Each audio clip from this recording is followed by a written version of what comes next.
So we have the moon in Aries. Aries. What is Aries? Aries. First. First to hear, first to see, first to smell, first to sense, first to feel, first to express, first to go get it. So go get that bag. Everybody got Aries in it. No matter how you look at it, everybody got a Mars. If you ain't have a Mars, what the hell? How the hell can you get mad? How the hell can you have a sex drive? How the hell can you get a haircut? How the hell can you touch that spot? How the hell can you touch that spot? How the hell can you get that Glock? How the hell can you shoot that shot? Yeah. So we got Moon and Aries today. So this is basically coming up with a new endeavor, a new outlook, a new perspective, a new passion, a new motivation, a new expression, a new dedication, a new motivation, a new endeavor, a new desire, a new way of doing things, a new outfit, a new outlook, a new rise, a new shine, a new brightness, a new frightness, a new uppercut, a new kickboxer, a new endeavor. So basically, with this perspective, when you got Moon and Aries, this is initiative, cardinal fire, feeling and seeing about the world, and a general whole, a general perspective. Because of course, you have your outlook, and of course, you got the world's outlook. So this is going to be a circumstance situation of you need to express how you feel. But of course, everybody can be very impulsive during this perspective. So this is all about cleansing. This is all about temperance, because of course we still have the moon in Pisces. So basically, when the moon is basically now shifted into Aries, this is a conjunction because you got Mars in Cancer. And of course, you got Venus in Cancer. So it's opposites, and of course, this is conflict. So everybody gonna be dealing with these perspectives and dealing with these endeavors. But of course, can you weather the storm? Can you be strong? Can you handle what's the universe basically giving to you? Because these alignments can basically get very critical, can get very strong, can get very hard, can get very sad, can get very happy, can get very high, can get very low, can get very slow. But of course, if you are vibrating low, then you of course you're gonna be experiencing these high lows. You're gonna be very high low because of course you're in the third dimension. So of course all the small beings and all the small cells that you see around you or inside of you is basically looking up to you. And of course they're in a world of their own. They have their own outlook and theories on these perspectives. You have your own outlook and theory on the world in general. So of course, what is your whole perspective and what is your whole outlook into this world? So if you have a personal, private, nice outlook, then of course you need to build that with inside yourself and express it when you're done building it. So this way, when you're done basically expressing it, this shit is actually touching all the particles, all the motherfucking perspectives, and all the air qualities that's basically accumulating and sucking it up. Because energy can never be destroyed. It can only be reciprocated. It can only be pushed forward. So where's this energy being pushed forward? Where's your energy being passionate towards? In a negative way or a positive light? You gotta pick one. You gotta choose one. Because of course, if you're choosing the wrong one, the motherfucker, you're not on the right path. You're on the wrong path.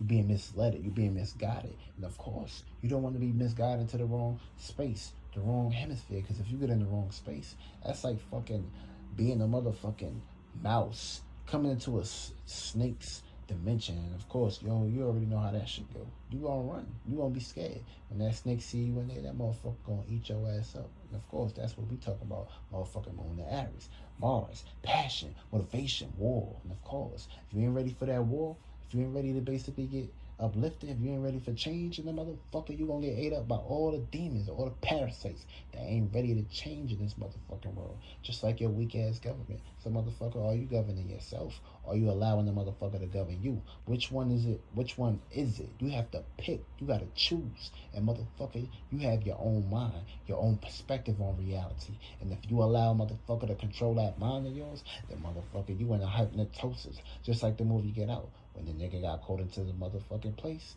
the motherfucker got hypnotized, the motherfucker got sanctioned. He was falling in a sinking hole. Yes, his ass almost fell too deep. Motherfucker was never being able to basically get back onto the motherfucking surface. So you got to be very cautious and very aware where you're giving your passion, your motivation, your dedication, your strive towards. Because motherfucker, you could be striving the wrong shit. You could be basically having the right drink, but the wrong straw. Motherfucker, you be sucking on the wrong shit. Real shit. So don't put yourself in circumstances and situations and scenarios of being vulnerable during this time. It's a time to basically rise, elevate, and of course express yourself in a new perspective, a new way, a new version, a new outlook. So which one is it going to motherfucking be?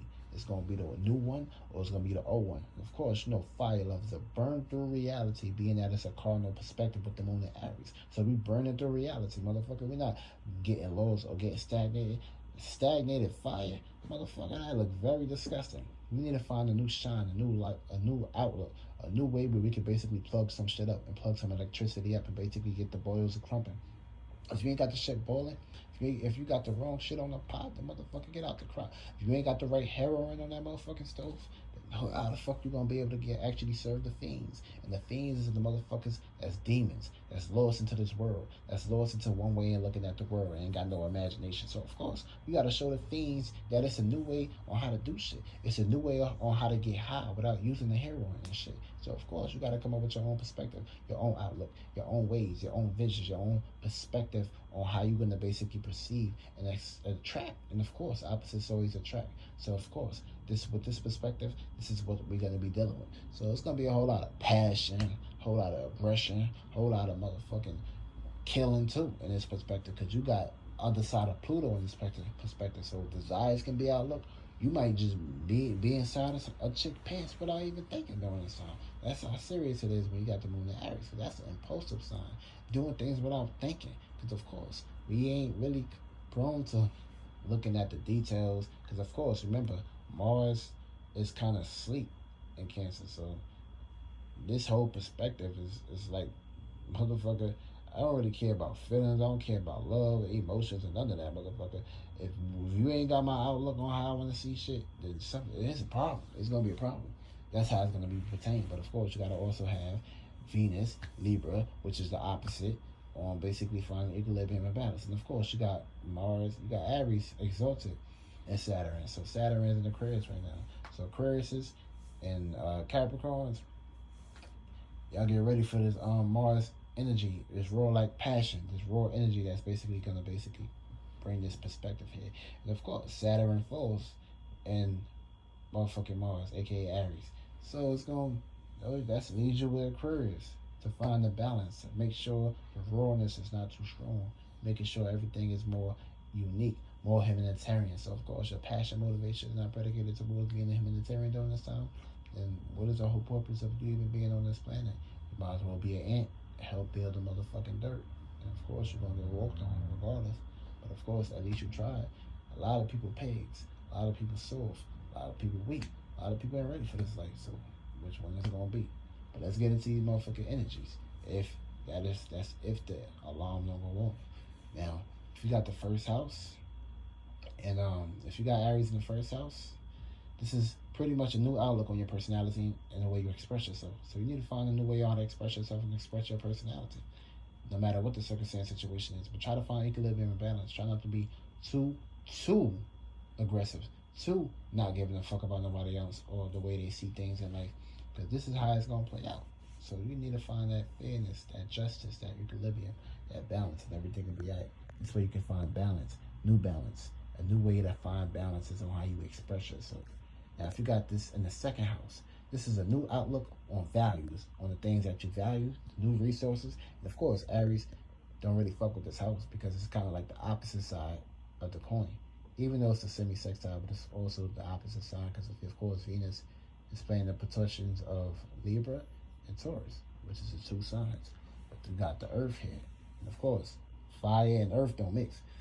So these elements is going to be kind of like offish. So in this perspective, you're going to play a role of maybe wanting to basically do things in a stabilized way. And of course, Aries going to be like, motherfucker, come on. Like, we got to try new ways. We can't just get lost into this one outlook.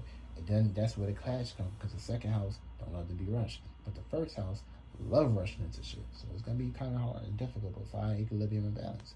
You'll be all right.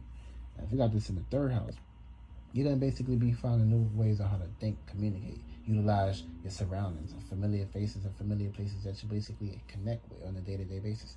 So what you need to do is find a stabilization on the way on how to like either expand your mind or find the principles on how to be more practical. This way your mind don't become an orgasm burst of too much information. You become a motherfucking fly, a fly with extra terrestrial dirt and endeavors and all kind of shit that's connected to you, like a connected wall frame. You don't want that shit on you. You need that frame to be very fragile, aka make sure it's not too broken. Don't break your mental pursuits and mental energy, because you can overexhaust yourself. Try not to do that.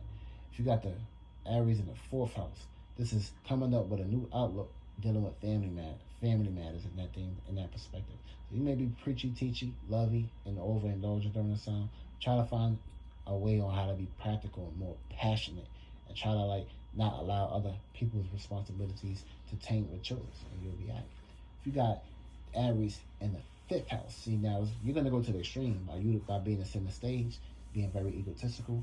Could be very narcissistic at times too. So try to find ways on how to find balance this way. You won't be too out there. But of course, this is the time to express yourself. So do your thing. Do your thing, player. So if you got the Aries in the sixth house, you're gonna be all about looking at the details. A new way on how to look at the details, new ways on how to deal with your practicality, your stability, and of course your routine. Things that work for you. It's gonna be kind of hard because it's gonna be a circumstance situation of you're gonna be kind of coming across misunderstood to people. You may be looking too damn much at the details. Like, goddamn, learn how to find balance. Why the fuck you always worry about the details? Find equilibrium. You be all right. Everything gotta be fixed. Everything gotta be perfect in your way. That's just your way. That's your outlook. It ain't my outlook. Yeah, I love y'all. 6 houses. If you got the seventh house here, you're gonna be basically dealing with upside downs, inside outs, opposites. So you're gonna be basically dealing with opposites when it comes to finding new ways on how to relate to partnerships or someone in general. Try to deal with anger, or learn how to deal with anger, or learn how to use anger sometimes. Even though you may retreat from this shit sometimes, because you gotta learn how to put motherfuckers in their place. You'll be alright, baby.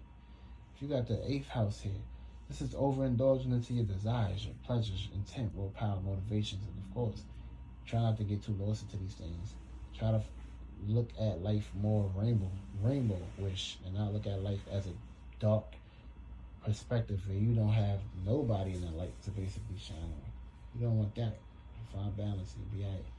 You got this in the ninth house. You're going to be basically coming up with new ways on how to deal with your broad philosophical points of views, your morals, your principles, spirituality, religion, and all